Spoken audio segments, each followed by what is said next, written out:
Eu abri a porta de casa e encontrei meu casamento de 7 anos servido em 2 taças de vinho.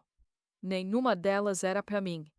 Minha vida sempre foi uma planilha bem executada. Aos 36 anos, como gerente comercial, eu vivia entre aeroportos e metas batidas. Acreditava ter um porto seguro, um casamento estável com o Tiago. Ele, designer freelancer em home office, era a constante nos meus retornos. Eu viajava para construir nosso futuro. Ele usava minha ausência para construir uma vida paralela. Naquela quarta-feira, voltei de Recife um dia antes. A euforia silenciosa de fazer uma surpresa me fez sorrir sozinha no trânsito. Decidi não avisar. Entrei no prédio às 10h30 da noite, segurando a mala e a caixa de pizza. A surpresa tinha que ser completa. Ao abrir a porta, a música que tocava era a nossa playlist de jantares. A luz era a que eu programei, e na mesa de centro, a garrafa de vinho do nosso 7º aniversário, aberta, servida em 2 taças. No sofá, a vizinha do andar de cima me olhou sem culpa, apenas com surpresa. A mesma surpresa que eu planejei. Tiago saiu da cozinha com 2 pratos. Ele congelou. Naquele silêncio, minha mente não processou a dor. Processou a logística, a playlist, o vinho especial, o jantar. Não foi um deslize. Foi uma operação. Meu cérebro desligou o modo esposa e ligou o modo gerente. Apenas apontei com o queixo e minha voz saiu, gelada e factual. Essa garrafa era para comemorar 7 anos. Eu não esperei a resposta. Virei as costas e fechei a porta. O clique da fechadura foi o ponto final. Eu não fui para um hotel. Voltar para o meu próprio apartamento era o primeiro passo do meu plano. Um plano que eu ainda não tinha, mas sabia que precisava começar de dentro. O ar estava pesado, como se o silêncio dele e o meu ocupassem todo o espaço. Tiago tentou uma normalidade doentia. Na manhã seguinte, ele me deu bom dia e perguntou se eu queria café. O café que eu comprei, na cafeteira que eu paguei. Eu apenas neguei com a cabeça. Durante 3 dias, eu me movi como um fantasma na minha própria casa. Observei-o usar meu carro para levar a outra ao mercado. Anotei mentalmente a hora que ele usou meu cartão de crédito para pedir o almoço para os dois. Eu via as luzes do apartamento de cima acesas até tarde, e sabia que ela estava lá, esperando por ele. Ele dormia no sofá. Eu trancava a porta do quarto. Ele não batia. Ele achava que estava me dando espaço. Ele não entendeu que eu não precisava de espaço. Ele me pergunta sobre os relatórios da viagem, sobre os bônus que eu receberia. Falava sobre nossas contas, sobre o IPVA do carro que estava para vencer. Eu respondia com monossílabos. Sim, não, talvez. Cada pergunta dele era uma nova linha na minha planilha mental de perdas. Ele não via uma esposa ferida. Ele via um caixa eletrônico temporariamente fora de serviço. A normalidade que ele tentava forçar era o maior dos insultos. Ele agia como se o problema fosse uma torneira pingando, não a casa inteira inundada.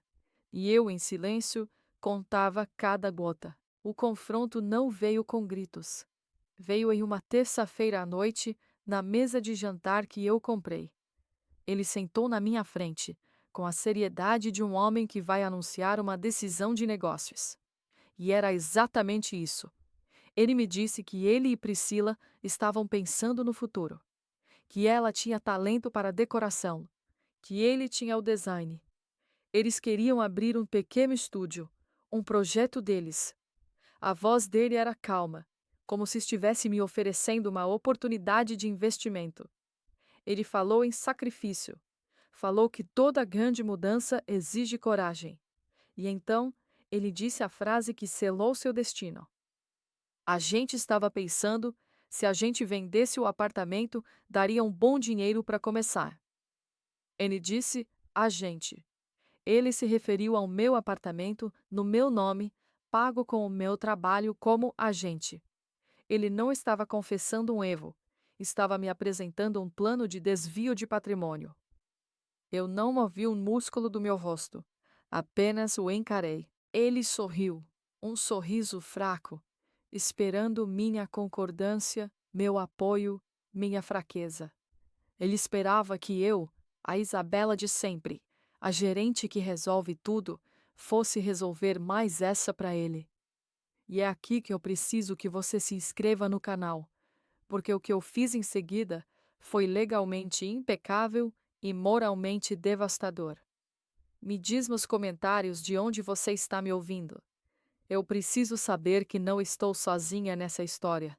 Eles saíram. Tiago me deu um último olhar, uma mistura de incentivo e ordem, como quem diz: faça a sua parte. A porta se fechou e o silêncio que ficou era um objeto sólido no meio da sala. O apartamento, meu refúgio, agora era a cena de um crime, onde eu era a vítima e a única testemunha. Na mesa, os papéis que ele deixou, um plano de negócios, o nome do estúdio deles, um cronograma, tudo impresso, organizado, profissional. A audácia deles era uma obra de arte. A voz dele ecoava na minha cabeça. A gente estava pensando: a gente? Que gente? Eu não fazia parte daquela gente. Eu era apenas a provedora, o recurso natural a ser explorado até a última gota. Minha vida inteira eu fui a boa menina, a filha boa, a aluna boa, a funcionária boa, a esposa boa. Ser boa, eu percebi ali, era apenas a permissão que eu dava para que os outros não precisassem ser. Eles contavam com a minha bondade, contavam com a minha previsibilidade. Minha mão pegou a caneta. O peso dela era familiar. Eu assino contratos. Eu fecho negócios. Eu autorizo pagamentos. Por um segundo, a Isabela de sempre, a que resolve, a que facilita, quase tomou o controle. Uma hesitação, um tremor mínimo. A dúvida é um veneno. E se eu estivesse exagerando? E se eu devesse apenas aceitar, vender e me livrar? Então, uma imagem veio à minha mente, nítida como um corte. 3 meses atrás, a fatura do cartão de crédito. Uma cadeira de escritório de quase R$ 4.000. Tiago disse que era para a coluna dele, para o home office. Nosso futuro, meu bem. Preciso estar bem para produzir para a gente. Eu paguei. Uma semana depois, Priscila postou uma foto no Instagram. Ela sorrindo, sentada na cadeira nova, no apartamento dela. A legenda: meu canto de trabalho ficou perfeito. Presente do meu amor. Ele não comprou com o dinheiro dele. Comprou com o meu. Ele me fez pagar pelo conforto da amante. A caneta bateu na mesa. O som foi um estalo. A hesitação morreu ali. A raiva que subiu não era quente, era gelo. Abri meu notebook. O clique do teclado era o único som na casa. Internet banking, conta conjunta, o saldo inflado pelo bônus trimestral que eu recebi na sexta-feira. O bônus pelo qual passei 15 dias longe de casa. Longe da minha vida, que eu nem sabia que não era mais minha. Eu não toquei nos papéis deles. Eu abri uma nova solicitação. Transferência para uma conta nova, só minha, que minha irmã advogada me instruiu a abrir para emergências. Digitei valor, todo ele, até os centavos. A tela pediu a senha. Eu digitei. A tela pediu o token. Eu gerei. A tela mostrou confirmar. Eu confirmei. Em seguida, um e-mail para minha irmã. Assunto: pode começar. Corpo do e-mail. Tudo: o divórcio, a partilha, a notificação. Tudo. Eu enviei. Fechei o notebook. O silêncio que voltou era diferente. Não era mais pesado. Era limpo. Acordei antes do despertador. Não havia peso no meu peito. Pelo contrário, sentia uma leveza que chegava a ser física. como se eu tivesse tirado uma mochila de pedras que carregava há 7 anos. A culpa não veio, a tristeza não deu sinal. O que senti foi uma clareza assustadora. A clareza de quem sobreviveu a um acidente e olha para os destroços sem entender como saiu viva. Eu saí. O resto era só burocracia. Fui para a cozinha, e o cheiro de café passado era o mesmo, mas meus pés tocando isofrio pareciam pertencer a outra pessoa. Uma pessoa que não tinha mais medo. Tiago apareceu na cozinha, bocejando. Ele me olhou e sorriu. Um sorriso genuíno de alívio. Na cabeça dele, meu silêncio da noite anterior era rendição. Ele me viu na cozinha, funcional, e interpretou como aceitação. Bom dia, meu bem, ele disse. A voz dele era leve. Ele pegou uma xícara, a que eu trouxe de uma feira de artesanato em Minas Gerais. Dormiu bem? Pensou na nossa conversa? Nosso. Ele ainda usava essa palavra. Eu apenas balancei a cabeça, um gesto que ele podia interpretar como quisesse. Entreguei a ele a garrafa térmica. Fiz café, eu disse.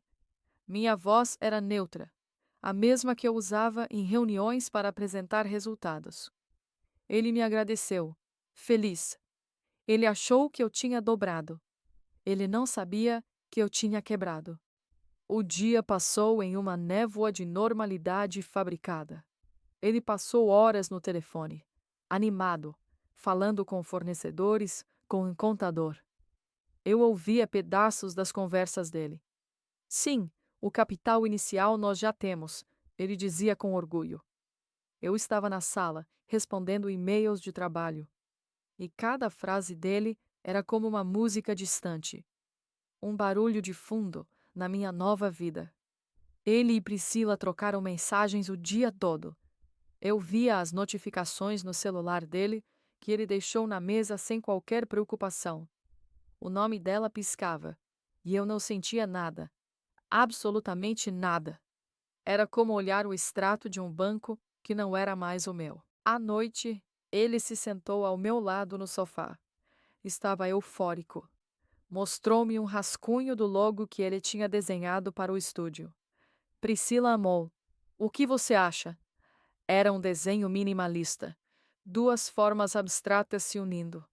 A ironia era quase poética. Eu olhei para a tela do notebook dele. Olhei para o rosto dele, brilhando de expectativa. Ele esperava minha validação. A validação da gerente, da mulher que sempre soube o que funcionava. Ficou limpo, eu disse. E então ele relaxou por completo. Ele passou o braço pelos meus ombros. Eu sabia que você ia entender. Vamos ter a vida que a gente merece. Finalmente. Ele disse isso.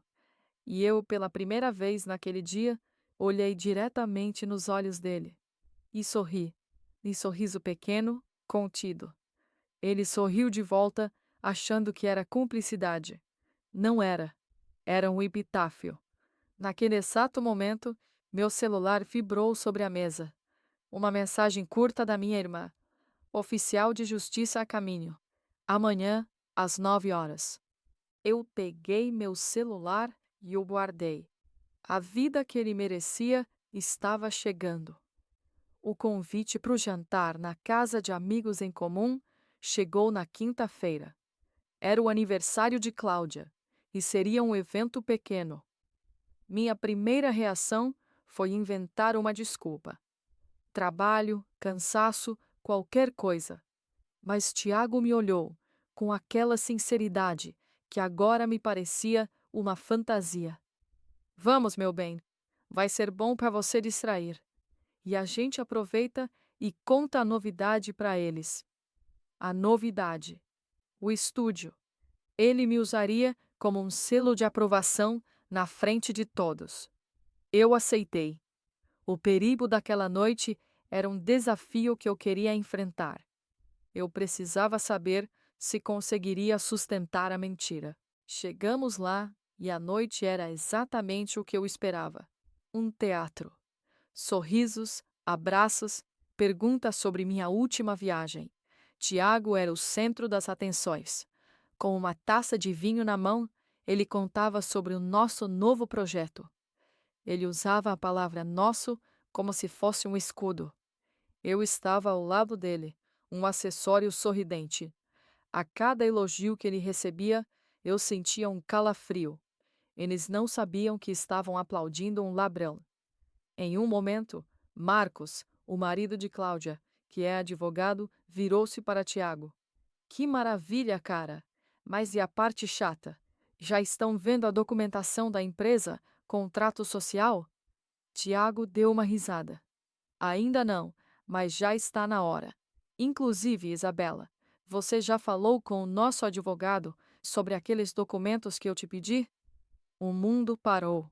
Meu coração não acelerou. Ele congelou. Nosso advogado. Ele se referia ao advogado da família dele, que eu sempre detestei. Eu sabia que o oficial de justiça já tinha o endereço do escritório dele em mãos. Eu tomei um gole de vinho, um gesto lento, calculado. Ainda não tive tempo, amor. A semana foi corrida. Vou ligar para ele amanhã, eu disse. Minha voz saiu perfeitamente estável. Tiago sorriu, satisfeito com a minha obediência. Ninguém na sala percebeu a guerra que aconteceu e terminou naqueles 5 segundos. A linha entre o medo e o prazer começou a ficar borrada. Eu estava vivendo uma vida dupla dentro da minha própria casa, e uma parte doentia de mim estava gostando. O quase desastre aconteceu em um sábado à tarde. Tiago tinha saído para encontrar Priscila. Eles iam visitar um imóvel comercial. Eu aproveitei o apartamento vazio para ter uma chamada de vídeo com Fernanda, minha irmã. A mesa de centro da sala era meu quartel-general. Cópias da matrícula do imóvel, extratos bancários, a minuta do divórcio. Estávamos discutindo a cláusula sobre a fraude patrimonial quando ouvi o som fraco, mas inconfundível, da chave dele girando na fechadura. O pânico foi um soco no estômago, mas meu corpo reagiu antes da minha mente. Em um movimento, fechei o notebook com a chamada de Fernanda ainda ativa. Com a outra mão, varri os papéis para debaixo de um livro de arte que ficava sobre a mesa. Levantei-me e me espreguicei, como se estivesse com sono, no exato momento em que ele abriu a porta. Ele me olhou, surpreso. Ué, achei que você tinha saído. Eu forcei um bocejo. Estava quase, mas o cansaço bateu. Resolvi ficar e assistir a um filme. Ele passou por mim, jogou as chaves no aparador. Passou a centímetros da mesa de centro. A centímetros dos documentos que iriam demolir a vida dele. Ele não olhou, não desconfiou.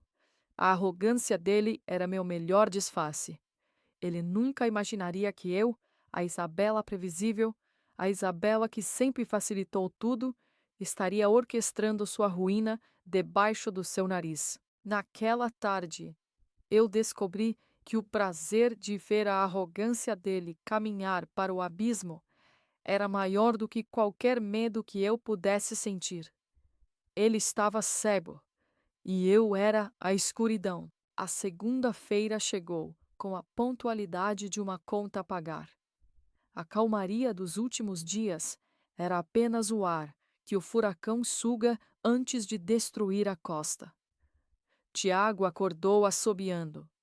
Ele sentou na mesa da cozinha, notebook aberto, e anunciou com a boca cheia de pão: Vou pagar o sinal do imóvel hoje. Dar o primeiro passo para a nossa liberdade. Nossa liberdade. A dele. Eu apenas murmurei um que bom e continuei a ler meus e-mails. Ouvi o clique do mouse. 1, 2. Um silêncio mais longo. Mais cliques. Estranho, ele disse. O pagamento não foi autorizado. Eu não levantei os olhos. Tenta de novo. Às vezes a internet oscila.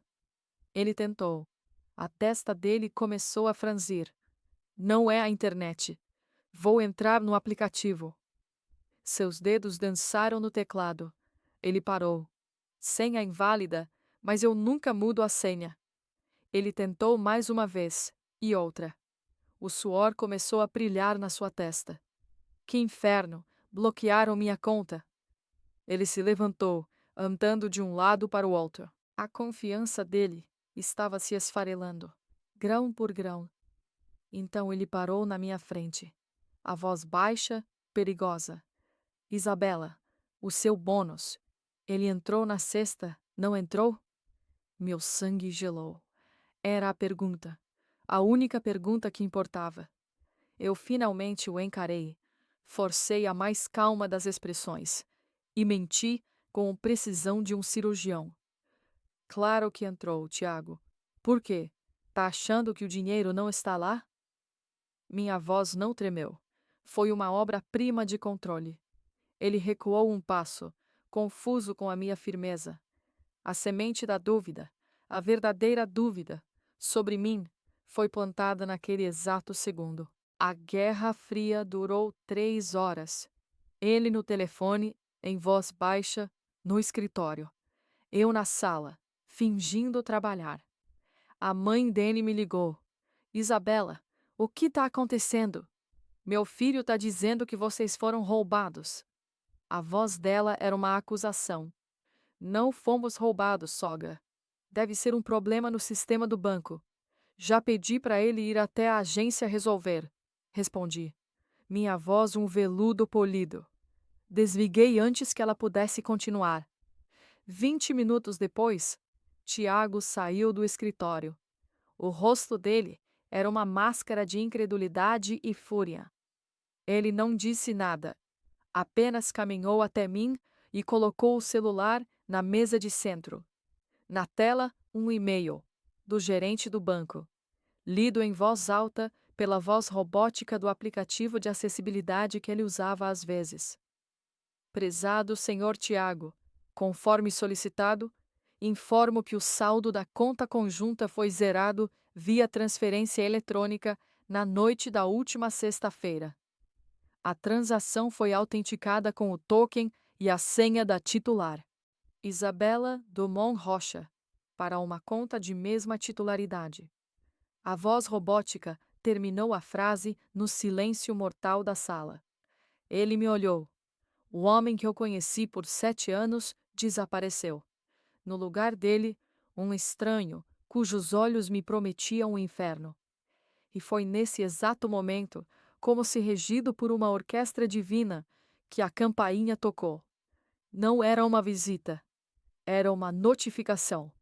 A vida que ele merecia havia chegado para ser entregue em mãos. Eu estou trancado no quarto. A madeira da porta parece fina demais para o que está acontecendo na sala. Minhas mãos tremem, mas não é de medo. É a vibração do motor que eu mesma liguei e que agora não consigo mais desligar. Eu ouço vozes. A do oficial de justiça, calma, monótona, um profissional descrevendo os termos de um desastre natural. E a do Tiago. Primeiro foi um riso de descrença. Depois, o silêncio de quem lê um documento e não entende as palavras. Agora é a raiva pura de um animal encurralado. Meu celular não para de vibrar sobre a cama. É um zumbido constante, uma abelha presa em um pote de vidro. O nome de Priscila pisca na tela. Ligação, mensagem, ligação de novo. Eu imagino o pânico dela, recebendo uma ligação dele, sem entender por que o castelo de cartas deles desabou, antes mesmo de a primeira carta ser colocada na mesa. Ouço o som de papel sendo amassado com violência. Um grito, o nome dele na voz dela, vindo do celular que ele deve ter colocado no viva voz. Tiago, o que está acontecendo? A voz dele responde, quebrada, um som que eu nunca ouvi antes. Ela limpou a conta. Ela levou tudo. E é aqui que eu estou agora. Sentada no chão do meu quarto, ouvindo a vida que eu construí ser demolida no cômodo ao lado. A porta treme com uma batida. Uma, duas, Isabela. O grito dele não tem raiva, tem pavor. É o som de um homem que finalmente entendeu que não havia mais ninguém para resolver as coisas por ele. E eu, aqui dentro, com o celular vibrando e o coração batendo no ritmo da porta, olho para minha mão que parou de tremer. E eu pergunto a você que está me ouvindo: eu fui longe demais? O que você faria no meu lugar? Me responde, por favor, porque a porta vai quebrar a qualquer momento e eu não sei o que eu vou encontrar do outro lado, ou o que eles vão encontrar em mim.